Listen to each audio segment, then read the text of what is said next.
Managing a hotel wasn't just a job for me, it was my life. I'm Grace, and this hotel was my world until he walked in. He was impossible to miss, a young man in a suit that screamed money, his attention glued to an expensive phone. He checked in with a smile that could knock you off your feet. "Good evening, I'm Ethan," he said, his voice smooth as silk. "I'm here for a couple of nights. Anything interesting happening around here?" I found myself smiling back, a bit caught off guard by his charm. "Well, Ethan, the city's full of surprises." "Depends on what you're looking for," I replied, handing him his key. Our chat was brief, but it sparked something. Maybe it was his curiosity, or the way he seemed genuinely interested when I spoke. He didn't stay long, but when he checked out, he left a note. "Enjoyed our talk. Care to continue it over dinner?" It read. I hesitated, not used to mixing work with my personal life. But something about him drew me in. We met at a local restaurant, a cozy place where the chatter and clinking glasses made it feel like a bubble away from the world. "You really have this place dialed in, don't you, Grace?" he said with a smile as we sat down. I laughed, feeling oddly at ease. "Guess you could say I've had some practice." Dinner flew by as we talked about everything and nothing. He was an open book, or so it seemed, sharing tales of his travels and investments. When the conversation turned to me, I found myself opening up more than I usually would. I told him about losing my parents, about how it was just Mia and me against the world since I was 21. "That's a heavy load to carry, Grace. You must be incredibly strong," he said, his eyes reflecting a mix of admiration and something else I couldn't quite place. I shrugged, brushing off the compliment. "We all play the hand we're dealt, right? Mia's been my priority. Our parents left us a little something, and I've been careful with it. Made it grow, bit by bit." He nodded, his expression thoughtful. "That's impressive. You've got a good head on your shoulders." As the night wore on, I realized I hadn't laughed this much in a long time. But when I tried to learn more about him, about his family, he'd skillfully changed the subject. "My folks and I don't see eye to eye. Let's just say they have their ideas about life, and I have mine," he said, a shadow crossing his face. I didn't press further. We all have our stories, our scars.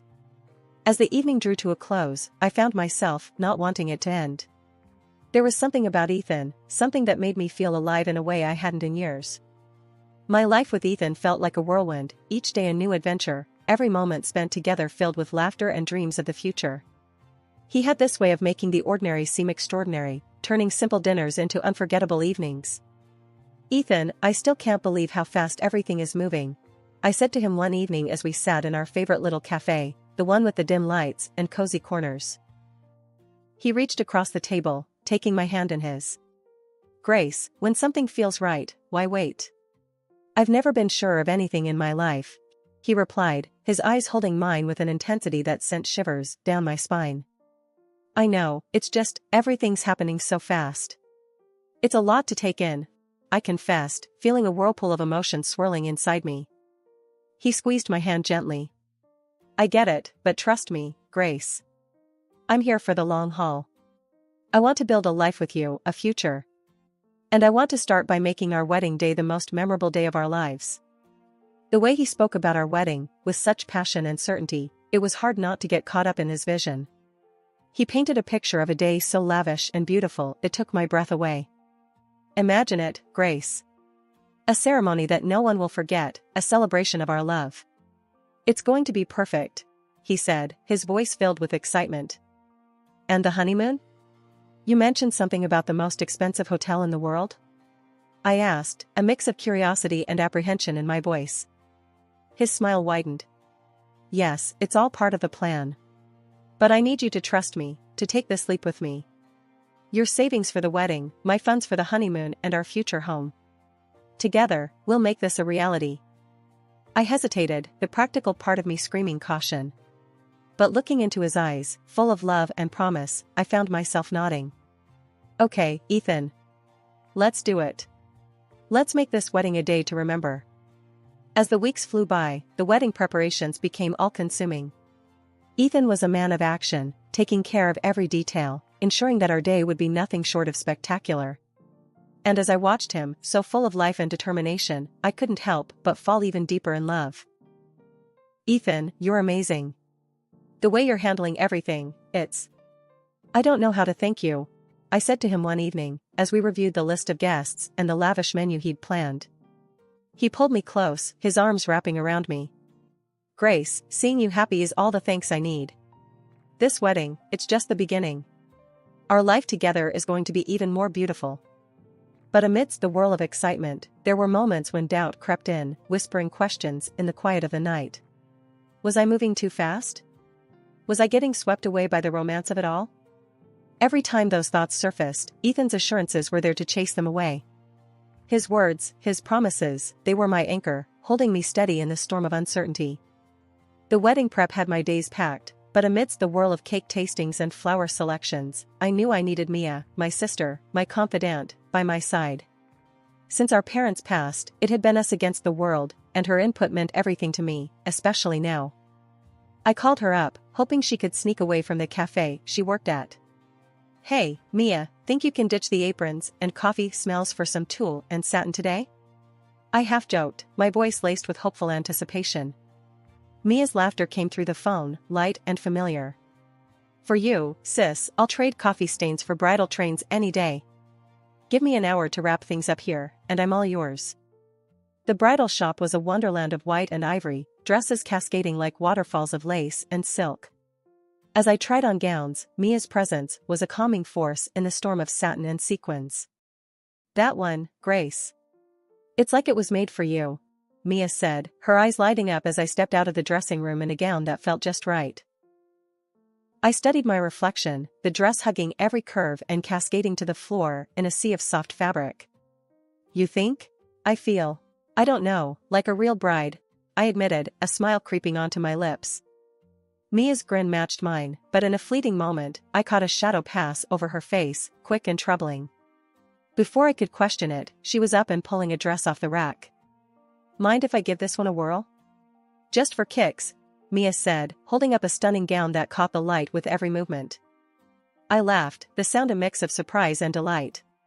Planning on eloping, are you? Or is there a mystery man you've been hiding from me? Mia's laugh, usually so carefree, held a note of something I couldn't quite place. Oh, Grace, you know me. Always a bridesmaid, never a bride.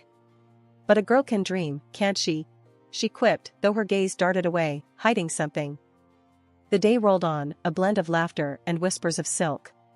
But Mia's mood seemed to flip like a switch, her usual bubbly demeanor clouded by moments of distraction. Everything okay, Mia? You seem a bit off today. I probed gently, concern threading through my words. She was quick to dismiss it, a wave of her hand erasing my worries. It's nothing, really. Just cafe chaos. You know how it gets, Mia assured me, but her forced smile didn't quite reach her eyes. As we left the bridal shop, the weight of her secrets seemed to hang between us, an unspoken tension that neither of us could quite navigate. I wanted to believe it was just pre-wedding stress, maybe a spat with a troublesome customer, but the nagging in my gut told me it was something more. That night, as I lay in bed, the excitement of finding the perfect dress was overshadowed by the puzzle that was Mia's behavior. She was the one person who had always been an open book to me, yet now, there were pages I couldn't read, words hidden just out of sight. And as the wedding day edged closer, the joy I should have been feeling was tinged with a worry I couldn't shake. Mia and I had faced everything together, but now, it felt like there was a growing gap, one filled with secrets and unasked questions. Little did I know, the answers to those questions were about to turn my world on its head. It was a day like any other, or so I thought, until Ethan left his phone buzzing and forgotten on the kitchen counter. As I went about tidying up the apartment, the constant notifications from his phone nagged at me, a persistent reminder of something amiss. The lack of a password was a surprise, but it was nothing compared to the shock that awaited me inside. The messages between Ethan and Mia were like a punch to the gut, each word a betrayal that tore through my heart. They weren't just having an affair, they were planning to push me aside like I was nothing, like all the years of sisterhood with Mia meant less than the dirt under their shoes. I read and reread Mia's message, confessing her pregnancy with Ethan's child. The words blurred as tears clouded my vision. Can't believe we pulled this off. She's such a fool, falling for every lie. And now, with the baby, we can finally be together, just as we planned. It read. The world around me seemed to spin, a carousel of deceit and treachery. Ethan's reply was no better, declaring his love for Mia and his eagerness to see me humiliated, ousted from my own wedding. She's just a naive cash cow. Can't wait to get rid of her and start our real life together. This wedding will be perfect, thanks to her money, he wrote. I sat there, the phone heavy in my hand, a storm of emotions raging within me. Betrayal, anger, disbelief, they all fought for dominance, but above all, a cold determination began to take root. They thought they could use me, discard me like an old toy? I'd show them the price of underestimating Grace Anderson. When Ethan returned, his carefree demeanor was like a slap in the face. Hey, babe, did I miss any important calls? He asked, casually picking up his phone. I forced a smile, my insides churning with anger. Nope, just the usual stuff. Busy day? I replied, my voice steady, despite the turmoil within. He flashed that charming smile, the one I now knew was nothing but a mask. As always. But nothing's more important than coming back to you, he said, leaning in for a kiss I had to force myself not to recoil from. From that moment on, I played the part of the oblivious fiancé to perfection. I smiled, I nodded, I went along with the wedding plans. But behind the scenes, I was planning my revenge on the two people who had betrayed me in the worst possible way. Each passing day was a test of my will, a balancing act between the role I had to play and the fury that burned within. But I wouldn't let them see me break. I'd bide my time, and when the moment was right, they'd learn the true cost of their treachery. And as I lay in bed each night, the image of Ethan and Mia's deceitful faces etched into my mind, I made a silent vow. They would pay for what they'd done, and their twisted game would be their undoing. I was no longer just the jilted fiancé, I was the architect of their downfall, and my revenge would be meticulous, calculated, and oh so sweet. The days leading up to the wedding felt surreal.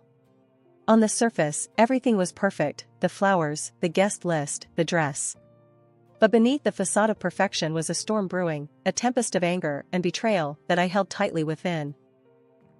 Ethan was his usual self, all smiles and affection, blissfully unaware of the storm he was about to sail into. Grace, everything's coming together so beautifully. This wedding is going to be the talk of the town, he said one evening, as we reviewed the final preparations. I nodded, my smile practiced and polished. Yes, it's going to be a day to remember, I replied, the words laced with a meaning he couldn't possibly grasp. Mia was harder to face. The sister I had loved and protected was now a stranger, her every word and gesture a reminder of her betrayal. Yet, I kept my mask firmly in place, the mask of the loving sister, blissfully ignorant of the knife she had planted in my back. Grace, you're handling everything so well. I don't know how you do it, Mia said one day, as we finalized the seating arrangements. I looked at her, the sister I thought I knew, and forced a laugh. Oh, Mia, you know me. Always had a knack for organizing chaos, I said, the irony of the statement not lost on me. As the wedding day drew closer, the tension became almost tangible, a tightrope I walked with precision and care. Ethan's phone was now always guarded, his conversations hushed and hurried. But it didn't matter. I had seen enough, knew enough. The morning of the wedding dawned clear and bright, a beautiful day for a beautiful disaster.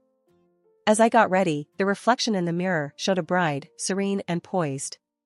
But behind the veil and the makeup was a woman on a mission, a woman who would no longer be a pawn in someone else's game.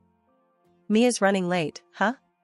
Ethan remarked casually, adjusting his tie.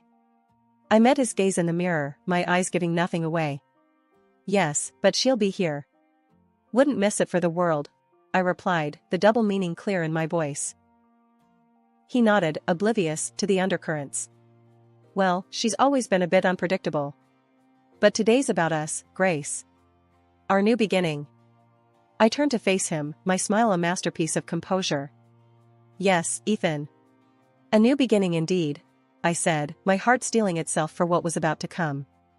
And as I walked down the aisle, the eyes of friends and family on me, I knew that this was it. The calm before the storm was over, and the reckoning was about to begin. The vows were waiting, the guests were watching, and the stage was set. It was time for the truth to come crashing down, and for the real show to begin. Standing next to Ethan in front of the priest, my heart was a mix of hope and trepidation. The words of the vows hovered in the air, a promise of forever that was about to be shattered in the most brutal way. The guests, unaware of the storm about to break, watched us with smiles and teary eyes. But then, the unimaginable happened. Mia, dressed in a bridal gown that mirrored my own, stormed down the aisle. Her eyes locked on mine, not with sisterly love, but with a cold determination that chilled me to the bone. "Move aside, Grace. I'm the one who deserves to be here. Ethan loves me, and this child I'm carrying is his," Mia declared, her voice cutting through the stunned silence. The room erupted into whispers and gasps, the guests turning to each other in confusion and disbelief. Ethan, rather than showing any sign of shock or remorse, let out a hearty laugh, his true colors shining through the polished facade. "Well said, Mia. Grace, you've been a good host, but this is where your part ends. Why don't you join the audience?" "This is Mia's moment now," Ethan jeered, his words dripping with mockery and contempt. The audacity of their betrayal, so public and so cruel, sent a shockwave through the crowd. But as the reality of the situation sank in, my reaction surprised everyone, including myself. I looked at Ethan, then at Mia, and smiled. Of course, why not? I wouldn't want to miss the show. After all, I did pay for it, I said, my voice calm, betraying none of the turmoil inside me. Mia and Ethan exchanged a confused glance, clearly not expecting such a composed response. The guests, too, were baffled, their eyes darting between us, trying to make sense of the surreal scene unfolding before them. As I gracefully took a seat among the guests, my head held high, the whispers grew louder. What's she up to? Is she really going to let this happen? The questions buzzed around the room like a swarm of bees, but I remained serene, a statue amidst the chaos. Ethan and Mia, now standing together at the altar, looked unnerved. My calm demeanor had thrown them off, their plan to humiliate and discard me not unfolding as they had anticipated. What's your game, Grace? Why are you so calm? Ethan asked, his voice a mix of curiosity and concern. I met his gaze, my smile never wavering. No game, Ethan. Just enjoying the fruits of my labor. Please, proceed. I'm eager to see how this plays out, I replied, my words a velvet-covered dagger. The ceremony resumed, but the atmosphere had shifted. The guests watched in a mix of shock and anticipation, unsure whether they were witnessing a wedding or the prelude to a dramatic reckoning. As Mia and Ethan exchanged vows, the words felt hollow, a mockery of the sacred promise they were supposed to represent. And as I sat there, surrounded by friends and family who were struggling to comprehend the spectacle, I knew that this was just the beginning. The real show was yet to come, and Mia and Ethan, in their arrogance and deceit, had just secured front-row seats to their own downfall. As the priest asked if anyone objected, the doors burst open. A woman, older and more worn than either Ethan, stormed in, her eyes blazing with fury. Stop this wedding right now, she demanded, her voice slicing through the silence like a knife. Ethan's face turned ashen, his eyes wide with shock. Catherine? What are you doing here? He stammered, the mask of the perfect groom slipping away. Catherine, Ethan's legal wife, as I had discovered, marched up to the altar. I'm here to stop you from making a bigger fool of yourself and these people. Grace, you deserve to know the truth, she said, turning to me with a sympathetic look. The guests murmured among themselves, the scandal unfolding before them more gripping than any soap opera. Mia clutched her stomach, her face a mask of shock and fear. Catherine continued, her voice firm and clear. Ethan is a liar and a cheat. He's in debt up to his ears, his investments failed, and he's been using you all to dig himself out of his hole. And Mia, you poor girl, you're just another pawn in his game. The room erupted into chaos, the guests rising from their seats, the whispers growing louder. Ethan tried to speak, but his words were drowned out by the uproar. I stood up, my heart pounding, but my voice steady. There's more, I announced, silencing the room. I hired a private detective after I discovered Ethan and Mia's affair. Not only is Ethan already married and drowning in debt, but he's also been hiding a daughter, a child he's never supported. Mia's face crumpled, the reality of her situation crashing down around her. Ethan, is this true? Tell me she's lying, she pleaded, her voice breaking. Ethan, now pale and defeated, had no words. His lies, his deceit, all laid bare for the world to see. But the final blow was yet to come. As the guests processed the revelations, Ethan's parents, two stern and imposing figures, entered the room. I had reached out to them, told them everything. And now, they were here to confront the son who had brought shame to their name. Ethan's father, a man of few words, spoke with a voice that resonated with disappointment and anger. "Ethan, you are no son of mine. Your actions today and in the past have shown your true character. You are cut off from our family and our fortune." As the room settled into an uneasy silence, I looked at Ethan, Mia, and the shattered dreams they had tried to build on a foundation of deceit. The pain of betrayal still throbbed in my heart, but standing there, amidst the ruins of what was meant to be my happiest day, I knew that this was not the end of my story. In the aftermath, I found myself in the cold halls of justice, seeking reparation for the damage Ethan had caused. The courtroom felt like another world, a place where the pain and humiliation I had endured were translated into legal jargon and paperwork. "Ethan, you've not only broken a promise, but you've also shattered trust and exploited generosity. You owe me more than just an apology. You owe me compensation for turning my life upside down," I stated firmly, my voice echoing in the quiet courtroom. The judge's gavel sounded like thunder in the tense silence. "The court finds in favor of the plaintiff. The defendant is hereby ordered to pay $50,000 in damages for the distress and financial loss caused," he declared, his words a balm to my wounded spirit. As I walked out of the courtroom, the burden of the past months felt lighter. Justice had been served, but the road to healing was just beginning. Ethan's troubles didn't end with me. Catherine, his legal wife, fueled by hurt and fury, launched her own legal battle, demanding compensation for his infidelity and neglect of their child. The once suave and confident man was now entangled in a web of his own making, his lies and deceit finally catching up to him. Mia, my sister, the person I had trusted and loved more than anyone, found herself alone and abandoned. Ethan had fled the city, leaving her to face the consequences of their actions. She was pregnant and scared, a far cry from the carefree and happy girl she once was. "Grace, I know I don't have the right to ask for your forgiveness. But I'm lost, and I don't know what to do," Mia pleaded one day, her eyes filled with tears. I looked at her, the sister I once would have done anything for. "Mia, you were my family, my blood. But what you did, it's not something I can just forget or forgive. You chose your path, and now you have to walk it, just like I'm walking mine." The distance between us was more than just physical. It was a chasm filled with betrayal and hurt, too wide and too deep to ever bridge again. Life moved on, but the scars of those tumultuous months remained. I focused on rebuilding my life, on finding peace in the simple things. I had loved and lost, trusted and been betrayed, but through it all, I had survived. And as I looked back on everything that had happened, I realized that the most important journey was the one I was taking within myself. A journey of healing, of rediscovering my strength, and of learning to trust and love again.